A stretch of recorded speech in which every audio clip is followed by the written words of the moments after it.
আফ্রিকার গভীর জঙ্গলে বাস করত এক দরিদ্র মুসলিম যুবক। ঘর ছিল পাতার, খাবার ছিল সামান্য, কিন্তু তার হৃদয় ভরে ছিল হজরত মুহাম্মদ সাল্লাল্লাহু আলাইহি ওয়াসাল্লামের ভালোবাসায়। সে কখনো মক্কা মদিনা দেখেনি, তবু প্রতিদিন দোয়ায় বলত, হে আল্লাহ, একবার হলেও তোমার ঘর ও তোমার রাসূল সাল্লাল্লাহু আলাইহি ওয়াসাল্লামের শহর দেখার তৌফিক দাও। একদিন জঙ্গলে এক নেক মানুষ এল।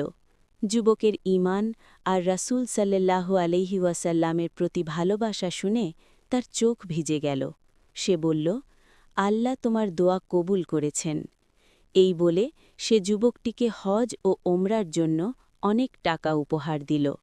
যুবক কাঁদতে কাঁদতে সেজদায় পড়ে গেল। সে বুঝে গেল যে রাসূলকে সত্যি ভালোবাসে, আল্লাহ তার রাস্তা খুলে দেন।